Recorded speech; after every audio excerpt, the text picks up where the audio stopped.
നിലവിൽ ഉക്രൈനുമായിട്ടുള്ള എല്ലാ സൈനിക സഹായങ്ങളും അമേരിക്ക നിർത്തിവെച്ചുവെന്ന് വൈറ്റ് ഹൗസ് കഴിഞ്ഞ ദിവസം ഒരു പ്രഖ്യാപനം നടത്തി.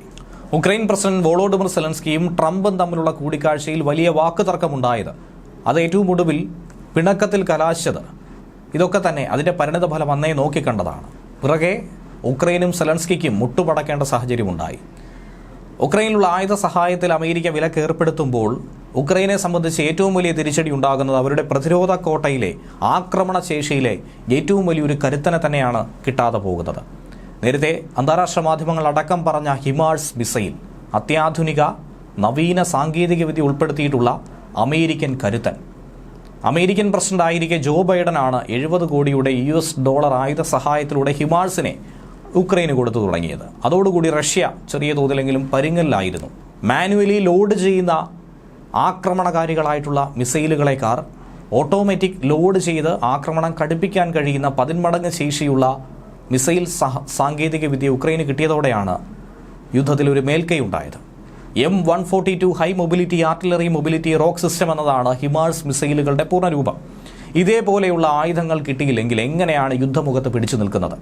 എങ്ങനെയാണ് റഷ്യയെ ഭയപ്പെടുത്താൻ സാധിക്കുന്നത്? ഇപ്പോഴത്തെ യുദ്ധത്തിൽ ഉക്രൈൻ തോറ്റ് തുന്നം പാടുമെന്ന കാര്യത്തിൽ സംശയമില്ല എന്നുള്ളതാണ് സൈനിക മേഖലയിൽ നിന്നുള്ള സൂചന. തൊട്ടു പിന്നാലെയാണ് വിട്ടുകൊടുക്കാനായി തയ്യാറായത്. എന്തായിരുന്നാലും ഉക്രൈനുള്ള സൈനിക സാമ്പത്തിക സഹായങ്ങൾ അവസാനിപ്പിച്ചതോടെ സെലൻസ്കിയുടെ മാപ്പും ഇപ്പോൾ പുറത്തു വന്നിട്ടുണ്ട്. ഏറ്റവും അധികം ലോകശ്രദ്ധ നേടിയിട്ടുള്ള മിസൈലുകളാണ് ഹിമാർസ് എന്ന് പറയുന്നത്. ഉക്രൈന് വേണ്ടി അമേരിക്ക കൊടുക്കുന്ന ഏറ്റവും നവീന ആയുധം, അങ്ങനെയാണിത് വലിയ വാർത്താ പ്രാധാന്യം നേടിയത്. ലോഞ്ചറിൽ നിന്ന് വിക്ഷേപിക്കുന്ന ഈ മിസൈലുകൾക്ക് 75 കിലോമീറ്റർ അപ്പുറത്തുള്ള ലക്ഷ്യങ്ങളെ പോലും ഭേദിക്കാനായി സാധിക്കും. ഏതാനും മിനിറ്റുകൾക്കുള്ളിൽ തന്നെ ഓട്ടോമാറ്റിക്കായി ഇവ ലോഡ് ചെയ്യും. ഇതാണ് ഈ മിസൈലിൻ്റെ ഏറ്റവും പ്രധാനപ്പെട്ട സവിശേഷതയും വലിയ തോതിൽ പ്രഹരശേഷി നൽകുന്നത്. റഷ്യയുടെ ഡ്രോൺ സംവിധാനങ്ങളെ ഈ മിസൈൽ പല തവണയാണ് ആക്രമിച്ച് കീഴ്പ്പെടുത്തിയിട്ടുള്ളത്. മാക്വിയിൽ 89 റഷ്യൻ സൈനികരെ നരനായാട്ട് നടത്തിയത് ഈ മിസൈലിൻ്റെ കരുത്ത് തന്നെയായിരുന്നു. കഴിഞ്ഞ വർഷം ഓഗസ്റ്റിൽ കുർസ് മേഖലയിൽ റഷ്യൻ കോൺവോയ് നശിപ്പിച്ചതും ഈ മിസൈൽ തന്നെയായിരുന്നു. അങ്ങനെ അതീവ പ്രഹരശേഷിയുള്ള ഹിമാർസ് കിട്ടിയില്ലെങ്കിൽ ഉക്രൈൻ്റെ സ്ഥിതി ആകെ പരിങ്ങലാണെന്നുള്ള സൂചന നേരത്തെ തന്നെ സെലൻസ്കിക്ക് ലഭിച്ചിരുന്നു. പിറകെ ഖേദം പ്രകടിപ്പിച്ചുകൊണ്ട് സെലൻസ്കി രംഗത്ത് വന്നു.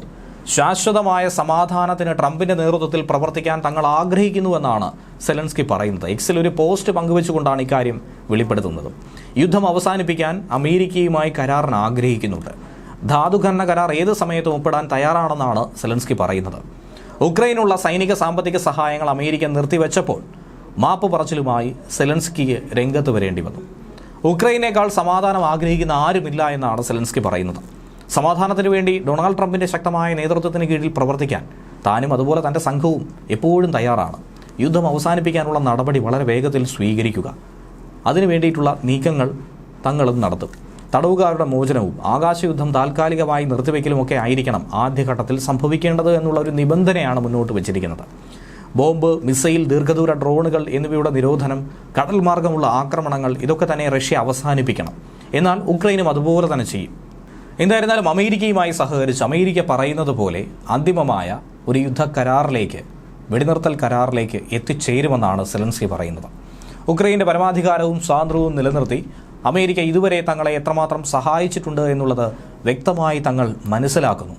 ട്രംപ് അധികാരത്തിലെത്തിയപ്പോൾ ജാവലിൻ മിസൈലുകൾ തന്നതൊക്കെ ഉക്രൈനിലുണ്ടായ മാറ്റങ്ങളെ, വളരെ പ്രകടമായ മാറ്റങ്ങളെയൊക്കെ ഓർത്തെടുത്താണ് പറയുന്നത്.